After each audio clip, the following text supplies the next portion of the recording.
sobre Dios en perspectivas por la invitación.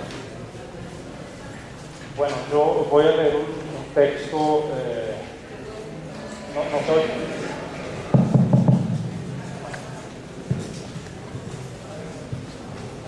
¿Se oye? Ahora sí. ¿Sí?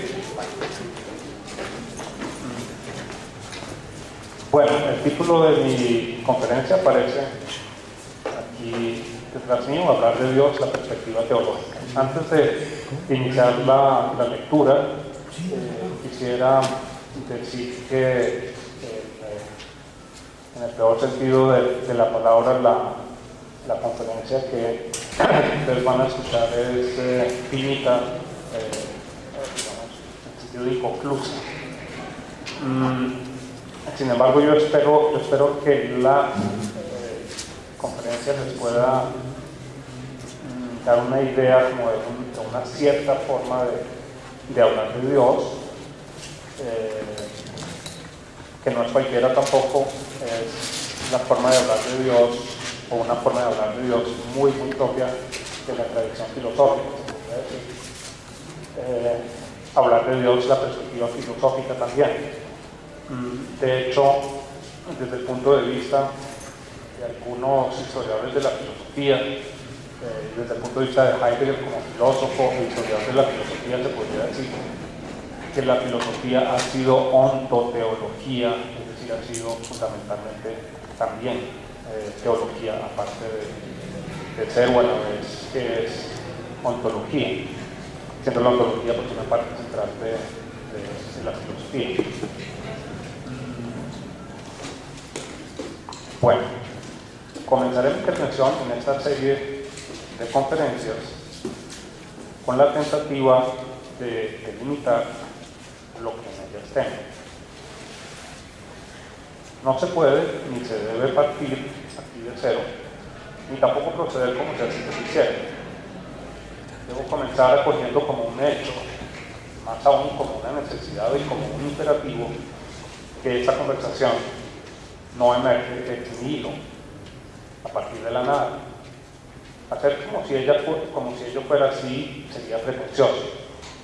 La tentativa real o fingida de convertir esta presentación en un acto realmente originario, primero, fundacional, quedaría fácilmente evidenciada como una vana y falsa pretensión. Más temprano que tarde quedarían en evidencia sus muchos presupuestos.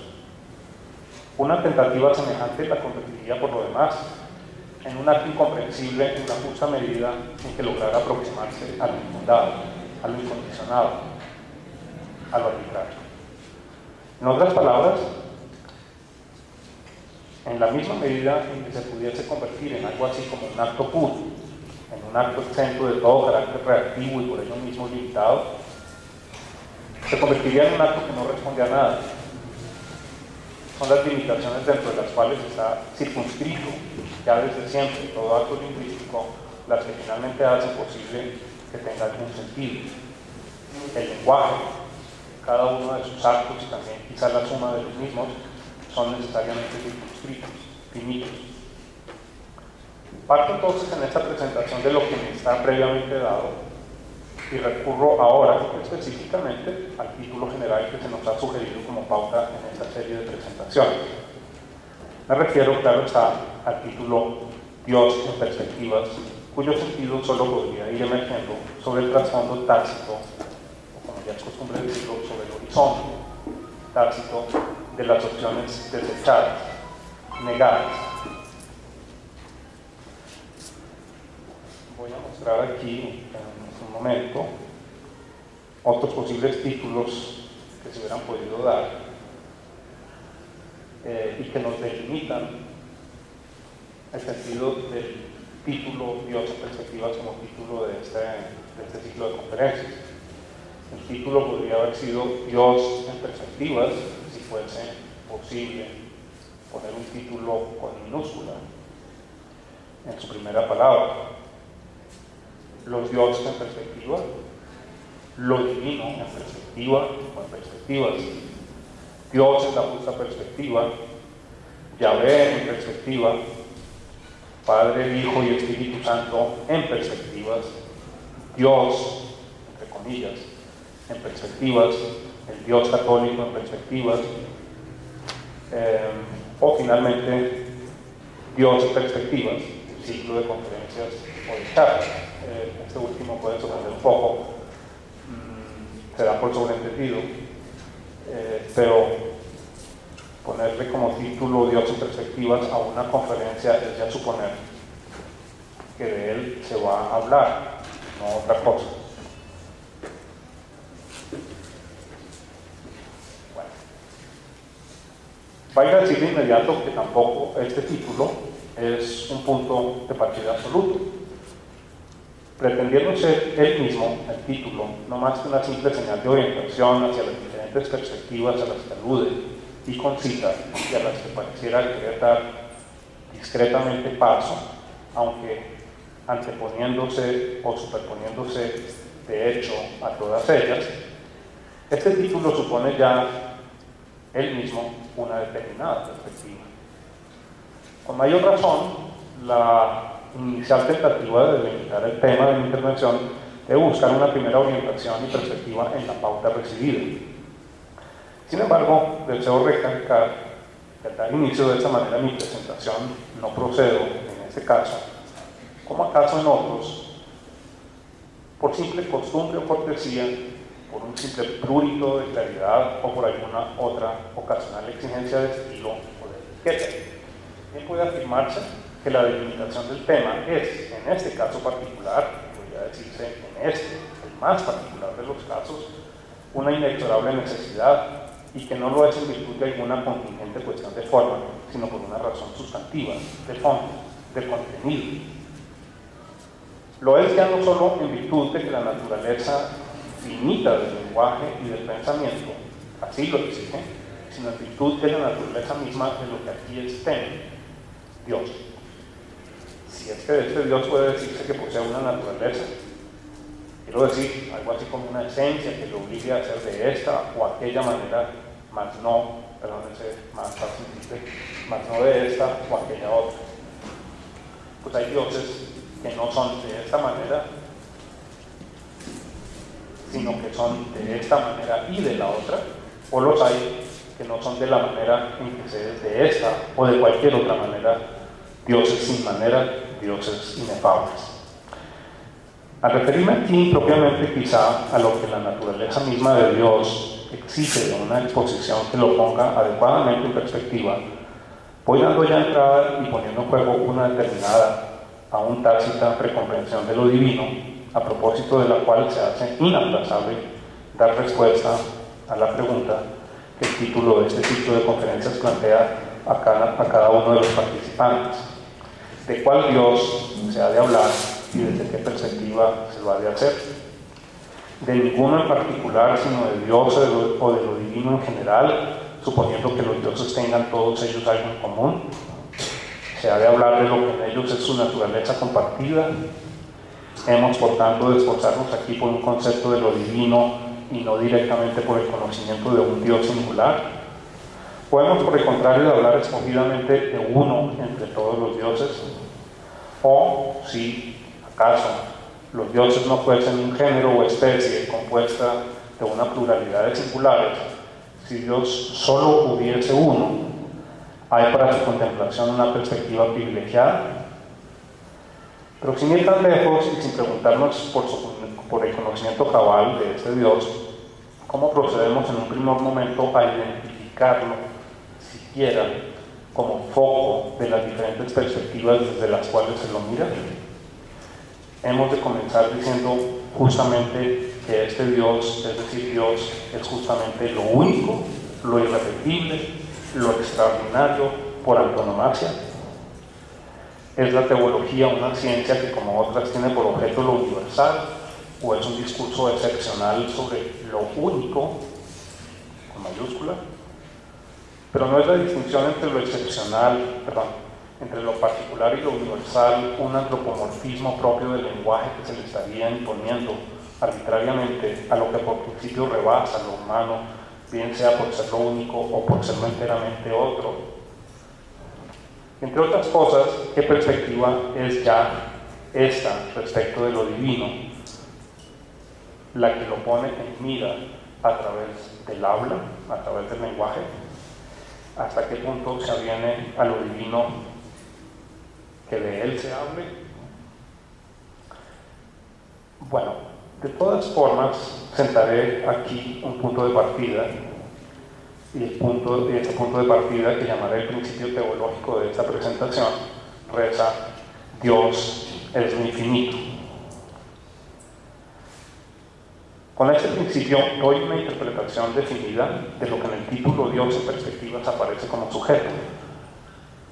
Con él propongo que dicho título se entienda como Dios lo infinito en perspectivas, o lo infinito Dios en perspectivas, o simplemente lo infinito en perspectivas, a diferencia de, por ejemplo, el Dios de lo ilimitado en perspectivas, Dioniso, el Dios de lo ilimitado en perspectivas, o Dioniso, el ilimitado en perspectivas, Dioniso ilimitado en perspectivas, o a diferencia de Dios infinito en perspectivas, o Dios como infinito en perspectivas, o lo infinito como lo divino en perspectivas, o lo divino como lo infinito en perspectivas. Con esta oración, Dios es lo infinito, doy ya decididamente el primer paso en mi tentativa de desarrollar un discurso, un logos sobre Dios. ¿Queda ya identificado cuál es el sujeto de este discurso? ¿Sabemos ya de qué hablo? Una primera pregunta importante es en este punto la siguiente: ¿es el sujeto de este principio un Dios al que solemos aludir escribiendo en mayúscula la palabra que lo mienta? Si es así, y así deseo en efecto que se la entienda en el principio que he propuesto, si es así, ¿a qué se refiere entonces esta palabra y qué es lo que de lo mentado por ella se nos dice? Limitado como lo estoy a indicarlo tan solo con la ayuda de las palabras, postulo en primer lugar que este principio teológico no utiliza ni abierta ni encubiertamente la palabra Dios como un predicado que fuese, por ejemplo, equiparable al predicado divino en enunciados como Él es divino, ella es divina. A la oración enunciada en la significación que aquí quiere dársele, no se la puede reformular como es divino lo infinito o lo infinito es divino, cuando divino es aquí comprendido no solo gramatical, sino lógicamente como un predicado.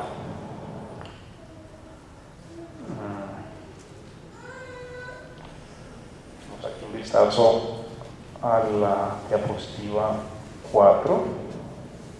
Debe ser esta. Sí. Aquí aparece la palabra divino como predicado en el primer caso, ¿no? Es divino lo infinito, aparece gramaticalmente, aparentemente en el lugar del sujeto, pero juega lógicamente el papel de predicado, ¿no? Se la puede entender perfectamente como queriendo decir lo que dice la oración siguiente: lo infinito es divino. Bueno, esa es una fácil aclaración ahí. ¿Cómo?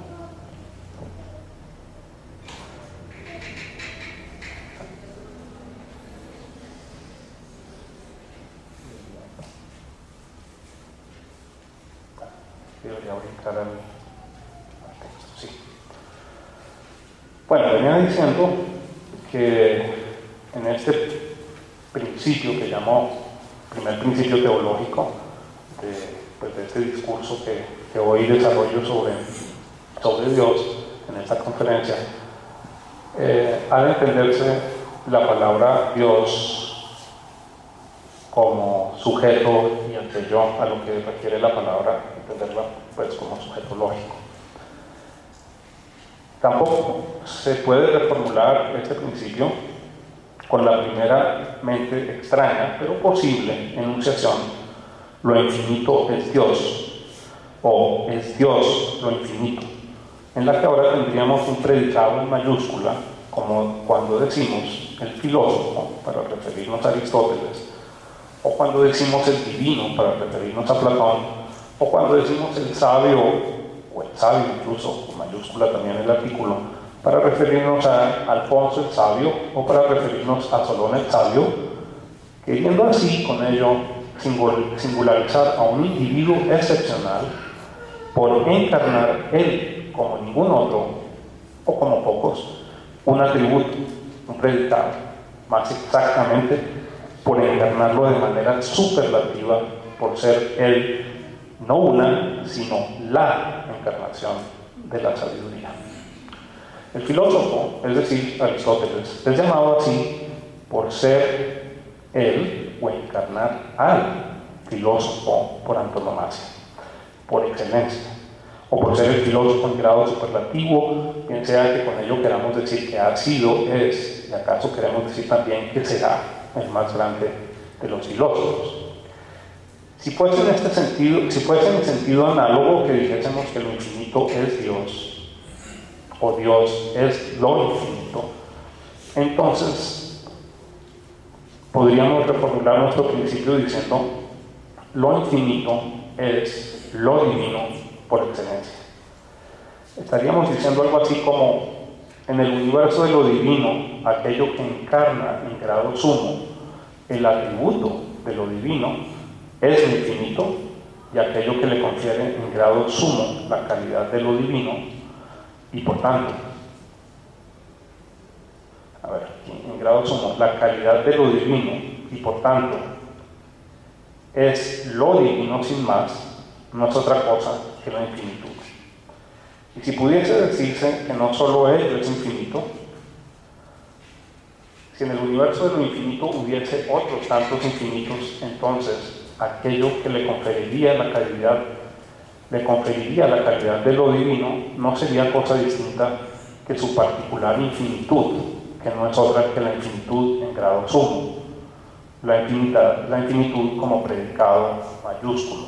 Es una forma como de referirme a esa infinitud que colocaba ahí en mayúsculo.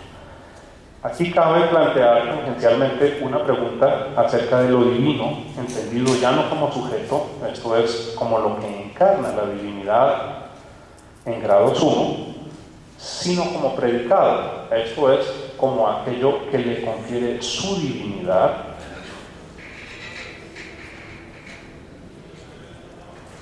a lo divino, eso es la divinidad como predicado de lo divino. Son comparables, aquí hago la siguiente pregunta, creo que es más o menos obvio para quienes conocen algo de Platón y Aristóteles, que estoy hablando aquí de dos formas de aproximarse al tema central de la filosofía de ellos, que es la usía, o sea, que es lo que realmente es, o que es el ser, o algo así. ¿Son comparables los sujetos y los predicados en general, o son al menos comparables este sujeto, la sustancia? Por eso decía que implícitamente estoy refiriéndome como a una versión aristotélica de lo divino. ¿Son comparables los sujetos y los predicados en general, o son al menos comparables este sujeto, la sustancia, y este predicado, que no es otro que la idea platónica? De tal manera que puede ser lícito preguntarse, con base en su presunta conmensurabilidad, ¿qué es entonces más divino, en este caso, qué es más infinito? Si la encarnación o lo encarnado, si lo que encarna a otro o lo que encarna en otro. Si fuese posible hacer esa comparación, y si por alguna razón conclusiva sobre la cual no he de introducir aquí conjetura alguna, si fuese posible decir que lo que encarna es más divino que su encarnación, por ser más infinito, entonces tendríamos aquí que revisar el punto de partida de nuestra presentación. Decir que lo que le confiere su infinitud a lo infinito es más divino que esto último equivaldría a incurrir, sin embargo, en lo que lógicamente se ha querido prohibir bajo el calificativo de una predicación paulina.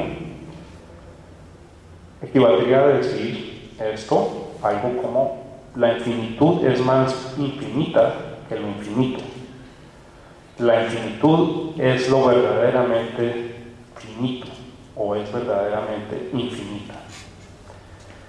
Es esta última una encubierta comparación en términos de los grados de verdad, y en tal caso no sería la verdad lo que permite establecer la comparación y como tal algo que está por encima de lo comparado.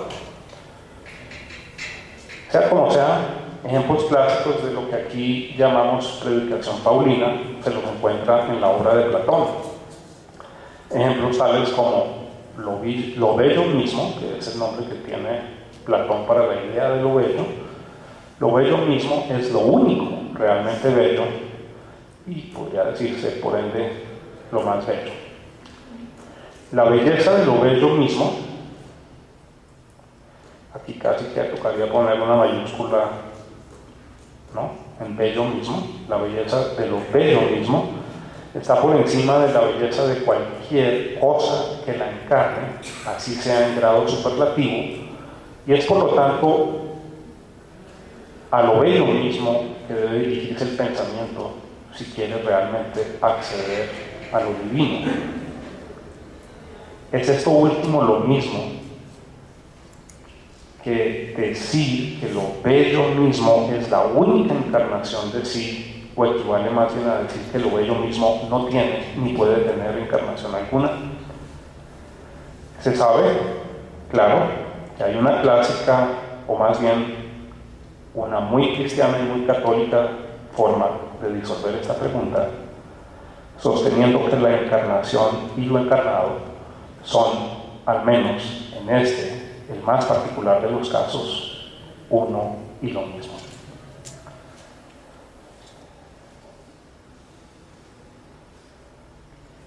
Esta última oración, estoy diciendo algo supremamente atrevido, y es que de alguna manera la aparición del Dios cristiano estaría obligando a una lectura de la tradición filosófica griega que permitiera sobreponer la oposición entre un platonismo que estaría privilegiando lo que encarna por encima de lo encarnado, y una posición más aristotélica que estaría privilegiando la encarnación sobre lo que encarna. La idea de la Trinidad, aquí surge de inmediato la pregunta de entonces cuál sería la tercera entidad involucrada en esa Trinidad, pero dejando esa tercera de lado, sabemos que un dogma central del cristianismo y del catolicismo es el dogma según el cual Dios Padre y Dios Hijo son uno y el mismo. Es decir, lo encarnado y su encarnación. Pero venimos justamente diciendo que en nuestro principio teológico, el cual empieza ya a lucir un tanto arbitrario, Dios no debe ser comprendido ni abierta ni ocultamente como predicado, y podríamos agregar ahora, si se quiere, que tampoco ha de ser comprendido, al menos no en principio, al menos no en nuestro principio teológico, como la identidad de sujeto y predicado, es decir, como la divinidad, este es un juego de palabras, claro, o trinidad expresada en la forma sujeto es predicado, donde ese es claramente un es que establece identidad entre ese sujeto y ese predicado. ¿Por qué me fijaba entonces este principio como principio? Buscar para él una justificación sería rebasarlo como principio e ir en busca de uno nuevo. Diría aquí simplemente que el Dios que se nos ha sugerido poner en perspectiva es un Dios que ya en el título Dios en perspectivas se nos sugería como sujeto. Debo decir como sujeto en el sentido griego de la palabra, pero eso va a aflorar en un instante. Pues, ¿qué son perspectivas sino ángulos, ubicaciones, lugares o en fin, puntos desde los cuales se mira algo que es un solo algo y no tantos algos cuantas miradas se le lanzan de aquí y allí. Y no puede o debe decirse acaso de aquello que se le presenta a dos miradas distintas, en dos perspectivas distintas, que se trata de un algo y no de dos algos, si es que ha de tener sentido decir que se lo ha visto desde dos perspectivas distintas. La idea misma de perspectividad, así como sus metafóricamente análogas, parece exigir a la vez que las perspectivas sean múltiples y lo sean a la vez de un mismo objeto. Al mirar un árbol y al mirar luego una montaña, no decimos que hemos mirado lo que hemos mirado desde dos perspectivas.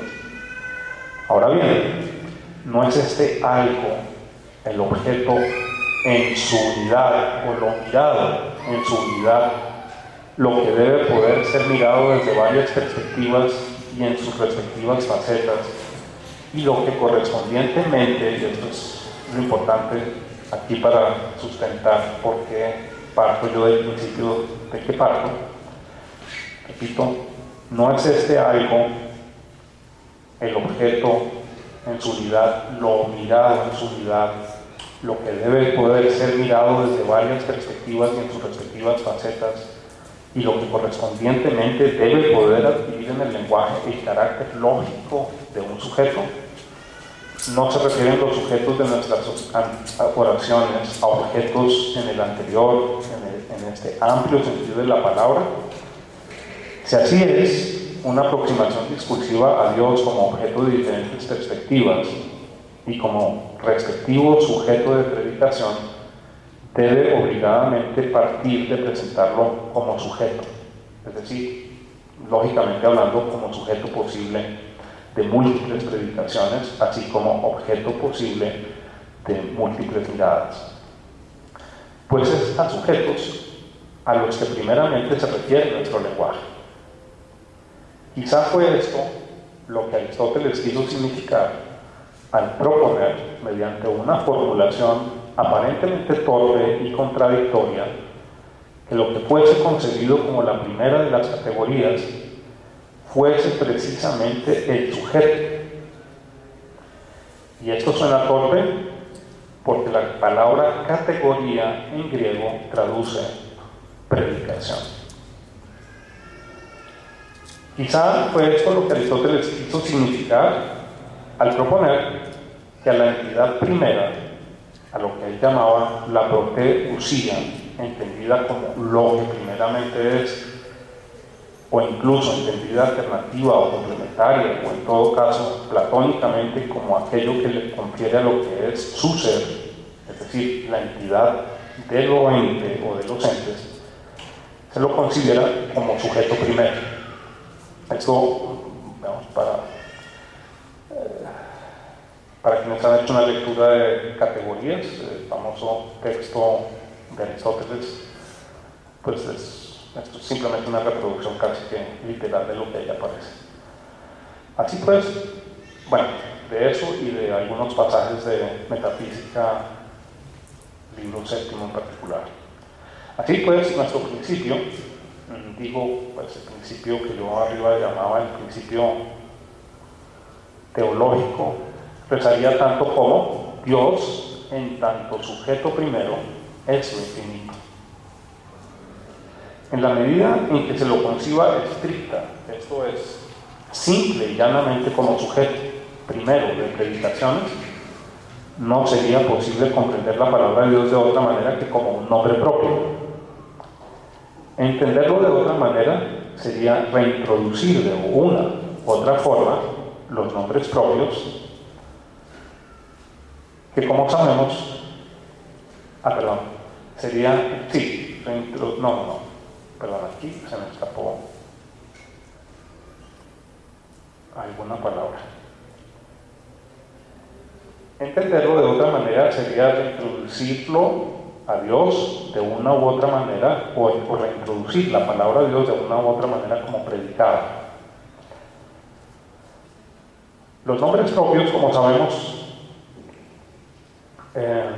cumplen el papel de singularizar o identificar aquello que mientan o que designan. Aquí definitivamente les ruego que hagan caso omiso de lo que están viendo, porque veo que aquí pasó algo terrible y desaparecieron varias oraciones de una vez. Aquí el punto es el siguiente, para reproducirlo por fuera del texto. Si la palabra Dios, en el principio o en el enunciado, Dios es lo infinito, no es ni expresa ni encubiertamente un predicado, habría que entender la palabra Dios como un nombre propio.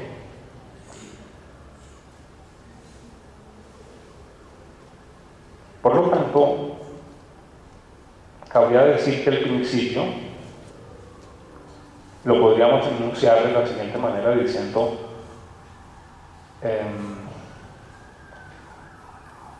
llamamos, comillas, Dios al infinito. Dios sería el nombre, un simple nombre del infinito. No sería al lado del infinito un predicado que hubiese interpretado, que tuviera sentido en sí mismo. Ahora quiero decir o comentar que muchos de los nombres propios que nosotros hoy utilizamos, Carlos, Germán, voy a tomar ese como ejemplo, son etimológicamente adjetivos adjetivos, participios, en fin, de alguna manera provienen de palabras que juegan inicialmente el papel de predicados.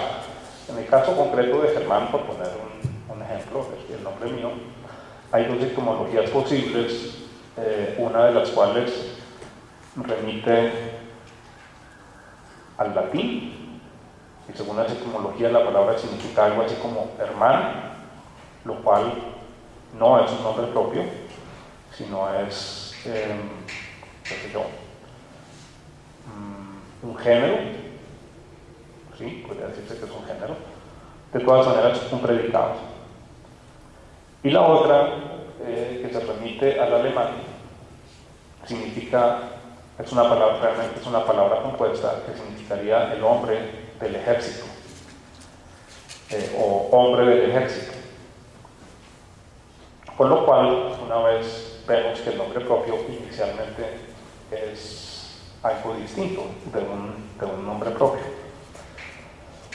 Pero bueno, con todo esto no quiero, con toda esta digresión etimológica, no quiero decir para nada, porque iría un poco en contra del espíritu de lo que vengo diciendo.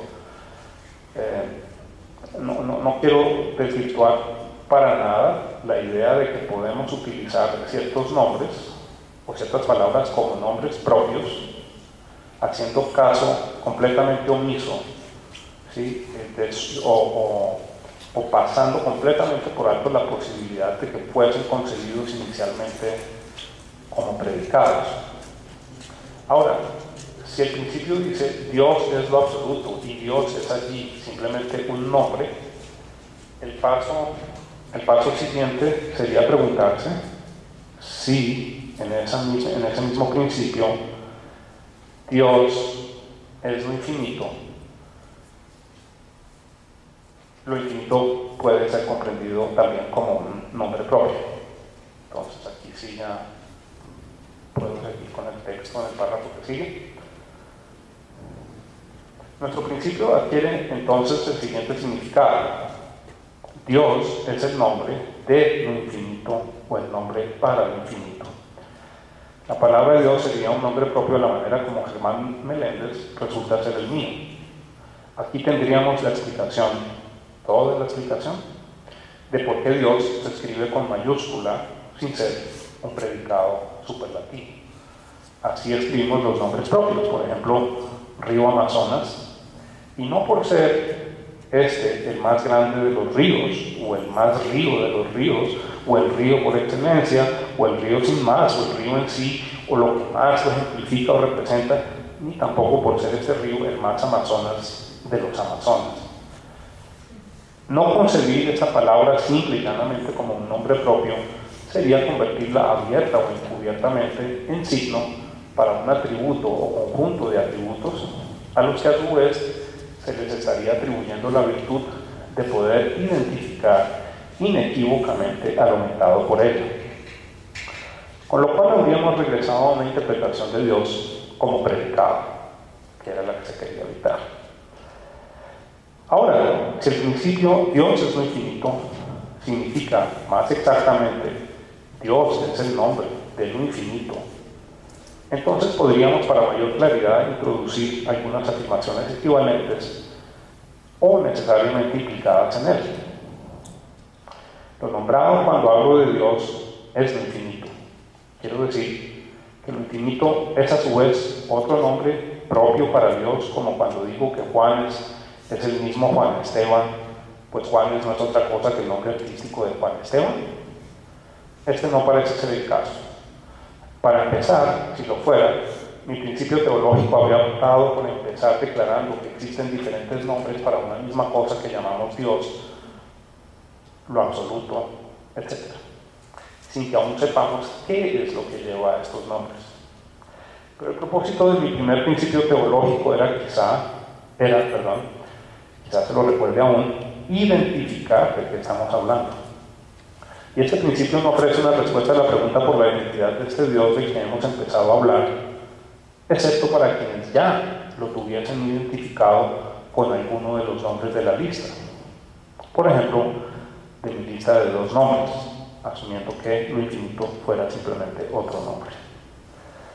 He asumido que Dios es un nombre para identificarlo en un segundo momento, es decir, para luego reidentificarlo, pero no puedo identificarlo originalmente, he asumido que Dios es un nombre para identificarlo en un segundo momento, es decir, para luego reidentificarlo.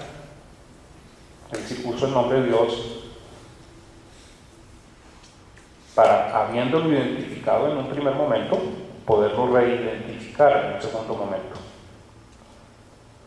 Pero el nombre Dios, supongo que esto es obvio, como nombre propio, no puede identificarlo originalmente,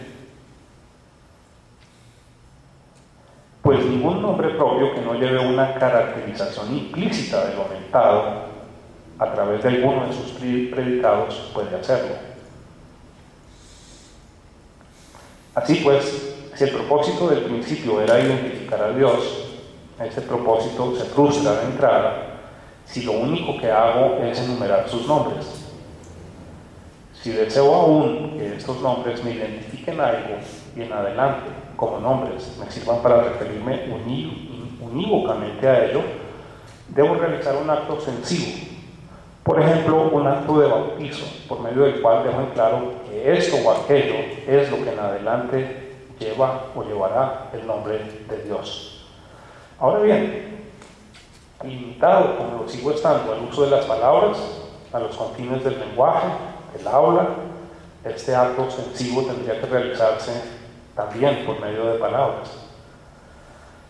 Como principio teológico puro, por llamarlo ahora así, la enunciación, Dios es lo infinito, tendría que intentar una de 2 cosas.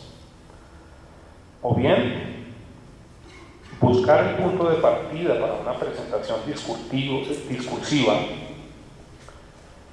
y para más veras apofántica. Ya vuelvo sobre eso porque ese término no se entiende por sí solo. O bien busca el punto de partida para una presentación discursiva y más exactamente para una presentación apofántica que busca rememorar lo ya acontecido como teofanía con el fin de representarlo, o de ser posible de hacerlo por este conducto nuevamente presente. Me detengo ahí un momento.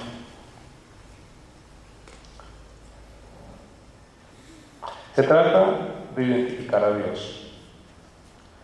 Se trata de identificarlo, al menos en un primer momento, por medio de una oración que dice: Dios es lo infinito. En esa oración estoy proponiendo que Dios se entienda como un nombre propio, es decir, como sujeto último.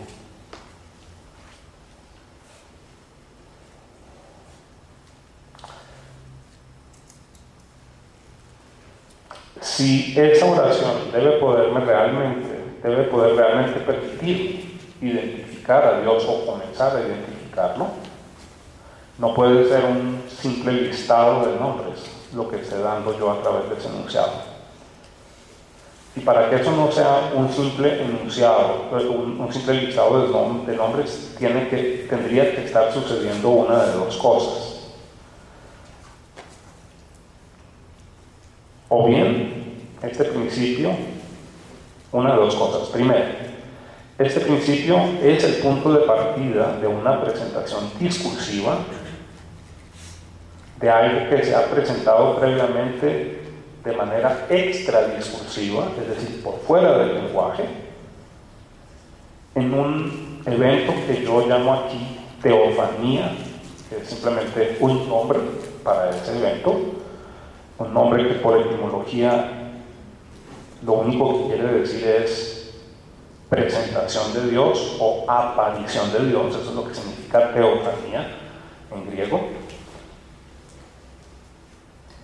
Y el lenguaje lo que tendría que hacer es rememorar esa teofanía, o en caso posible, o si fuese posible, no solo rememorarla, sino revivirla,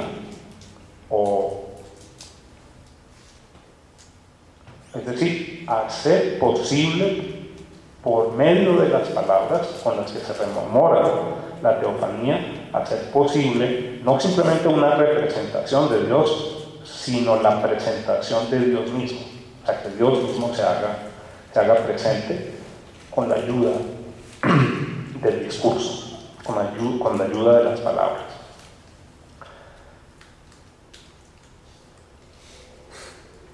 De esa manera, utilizando esto como principio, Dios es lo infinito, deberíamos poder rememorar, y creo que esa es la única posibilidad en este caso, rememorar una teofanía.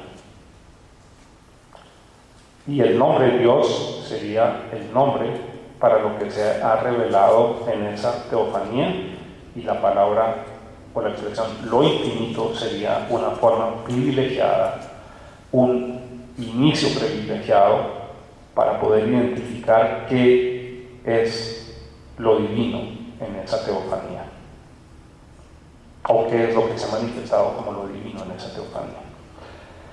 La otra posibilidad, que puede sonar muy extraña, pero que curiosamente parece ser una obsesión filosófica, es la siguiente: es buscar en ese principio el punto de partida para una revelación de lo divino en el lenguaje, no a través del lenguaje. Con lo cual, lo que estoy diciendo, al menos, o lo que estoy presentando al menos como una posibilidad, es que lo divino haga presencia en el lenguaje mismo,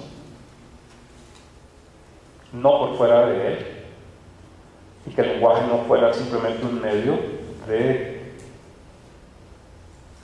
comunicar lo divino, sino sería el lenguaje la epifanía misma de lo divino.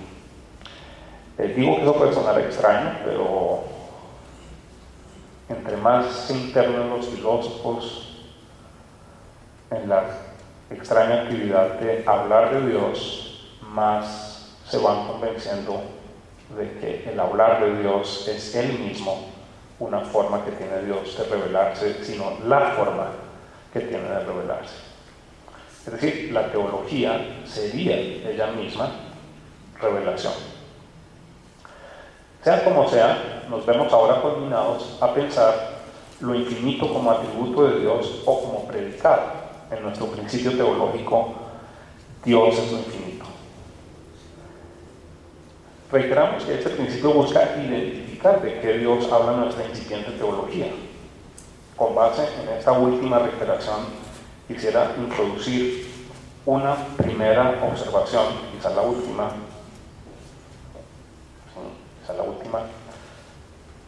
una primera observación referente al tercer término de nuestro principio. Me refiero al es en la oración, Dios es lo infinito. Creo que se estará de acuerdo en afirmar que como un principio de identificación de Dios, esta oración podría ser sustituida por la siguiente: Dios es lo que es infinito. Esta implica, nada que no sea Dios es infinito, y si algo es Dios, es infinito.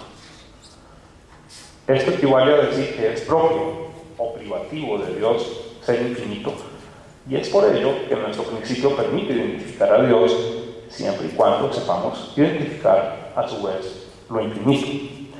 En otras palabras, si no existiese esa relación entre Dios y lo infinito, de tal manera que yo diga solo lo que es infinito es Dios y solo lo que se nombre como Dios es infinito, realmente lo infinito no sería una forma de identificarlo. Eso resulta más o menos obvio. Podría ser lo infinito un predicado de Dios, pero no sería su predicado distintivo. En fin, bueno. Sin embargo, el es de esta oración, de la oración Dios es lo que es infinito, aunque aparece dos veces, ahora que me doy cuenta. La primera aparición, Dios es lo que es infinito. Esta oración puede ser interpretada de una manera que voy a caracterizar vagamente como una manera más fuerte.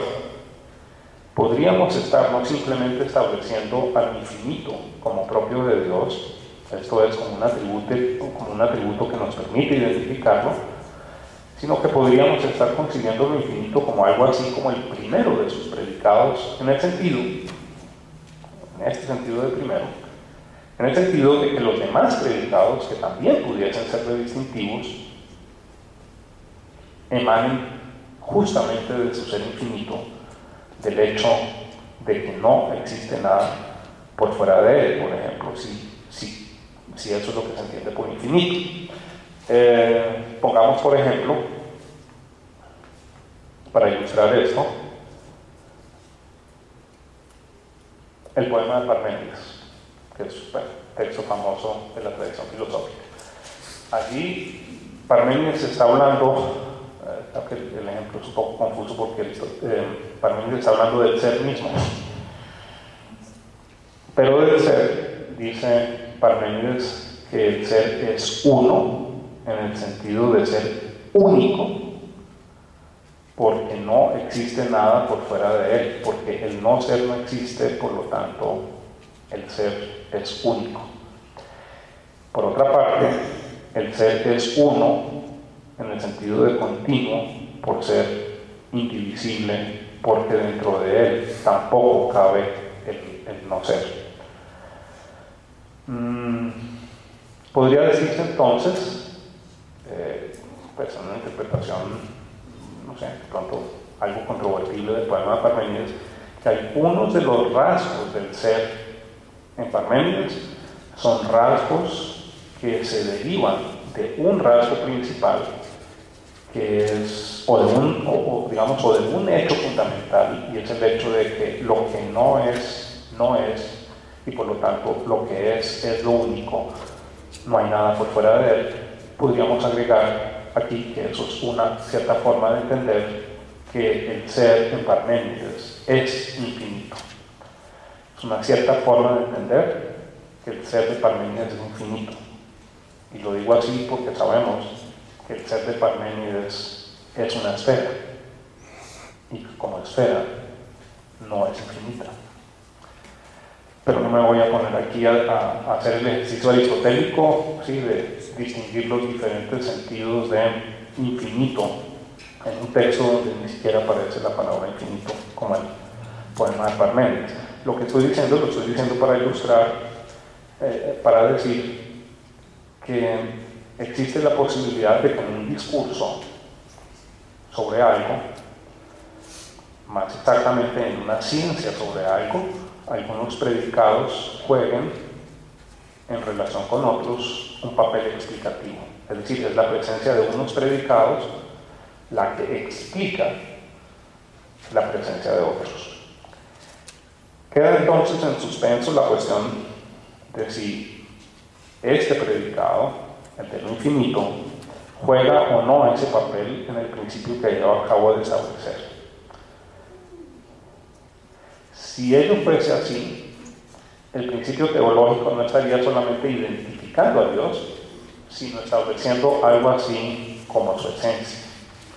Estaríamos partiendo, como dice Aristóteles, de lo que es más conocido sin más, y así lo llama él por tener eso más conocido un valor explicativo, pues sin que esto se conozca como principio, los demás atributos no pueden ser conocidos en sus causas. Este sería entonces no solo el principio de un discurso cualquiera sobre Dios, sino de un discurso con carácter demostrativo, explicativo, científico, si se quiere, pues científico en el sentido antiguo de la palabra. Pero entonces vienen preguntas que martirizan sobre todo a los intérpretes de Aristóteles, como ¿puede entonces existir una ciencia de Dios como ciencia universal, siendo Dios algo único? Bueno, famosa pregunta que se hacen los intérpretes a propósito del libro sexto de la metafísica. Muy bien. Bueno, voy a parar ahí. Apenas he introducido ese tercer elemento del principio teológico que he introducido al comienzo, que es el es.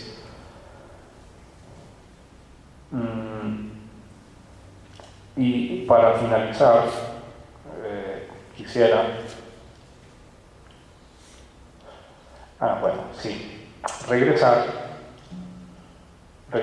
sobre la afirmación de que la teología se compromete a representar o a hacer presente a Dios por medio de un discurso que se llama apofántico. Ahora, ¿qué significa apofánsis ahí? El término apofántico, como lo utiliza Aristóteles en las categorías de la interpretación, es un término que suele traducirse como aceptórico.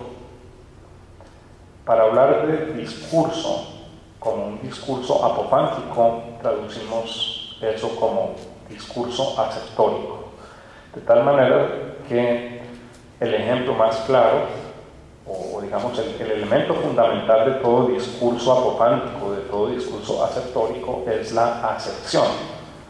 La aserción es justamente ese tipo de juicio o de emisión lingüística que el mismo Aristóteles se encargó de analizar en términos de sujeto y predicado, y que la tradición, hasta la lógica de hoy, sigue analizando más o menos en esos términos, si bien la interpretación de lo que es sujeto y es predicado puede variar, ¿sí? Luego se hablará de los predicados como funciones, pero al fin y al cabo se está tratando como de interpretar un mismo fenómeno del lenguaje. El discurso teológico, y concretamente este primer principio teológico que yo planteo aquí, es una aserción, no es un ruego, no es el pronunciamiento de una palabra mágica, no es una palabra que yo entone varias veces de la misma manera con el propósito de que quienes la escuchen o quien la pronuncie entre en trance o cosas por el estilo. El discurso teológico y el filosófico privilegia desde la antigüedad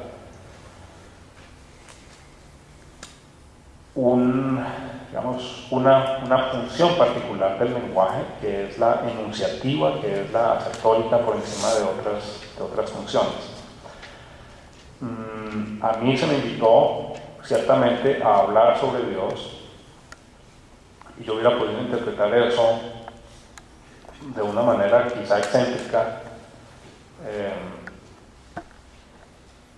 Lo hubiera podido interpretar diciendo: se me invita a que hable de Dios, pero no necesariamente se me invita a que haga juicios o que haga acepciones, sino se me invita a que de alguna manera remita a Dios por medio del lenguaje. Yo podría haber iniciado esta charla, ¿sí?, haciendo alguna danza, entonando algunas palabras. Por ejemplo, si quisiera evocar, no simplemente evocar, sino producir la presencia misma de Dioniso, el dios griego, y si me sintiera yo en ese momento transportado a la antigüedad y a la manera como en la antigüedad se lo invocaba, pues muy posiblemente estaría realizando un canto repetitivo donde el nombre mismo del Dios juega un papel importante. No es ese el caso del discurso teológico, no es ese el caso del discurso filosófico, y ahí cabe de una vez preguntarse por qué esa limitación de la teología y de la filosofía al discurso asertórico en particular. Sea cual sea la razón de esa restricción, que puede ser considerada como una restricción grande o no, el discurso asertórico mismo tiene unas limitaciones, y es la estructura sujeto-predicado. Esa estructura sujeto-predicado es la estructura desde la cual la filosofía y la teología hacen reflexiones acerca de Dios, como acabo de ejemplificarlo. Y sin embargo, en el curso de esas reflexiones, la teología misma y la filosofía misma va cayendo en cuenta de que el lenguaje es un lenguaje por principio orientado para hablar de lo finito, no de lo infinito. De tal manera que la filosofía del lenguaje, por ponerlo de esa manera, la filosofía del lenguaje o la filosofía de la lógica, o la lógica en un sentido amplio, ¿sí?, en el sentido amplio en que la lógica tiene que ver no simplemente con razonamientos válidos, sino tiene que ver con la estructura misma de las proposiciones que lo componen al discurso argumentado. La lógica, la filosofía del lenguaje, o la filosofía de la lógica, si se quiere, se convierten en la tradición filosófica, yo diría que en la tradición teológica, en algo así como los prolegómenos que necesariamente debe cumplir una teología que se va reconociendo como teología negativa. Es decir, para poder evidenciar o poner en evidencia a Dios, o poder sugerirlo a través del lenguaje, el lenguaje se vuelve reflexivo, examina sus propios límites, y a veces sin siquiera mencionar que ese discurso es teológico, la filosofía del lenguaje, cuando habla de los límites del lenguaje y entrevé que esos límites son límites y que el lenguaje no recoge lo ilimitado, en ese momento la filosofía del lenguaje involuntariamente hace teología. Bueno, eso era lo que quería plantear. Más que llegar a una conclusión, sí, pues obviamente no hay una conclusión. Lo que acabo de plantear es de manera muy tentativa un primer principio o un principio para un discurso sobre Dios. Ese discurso podría seguir, pero me interesaba ante todo en esta conversación sugerir como un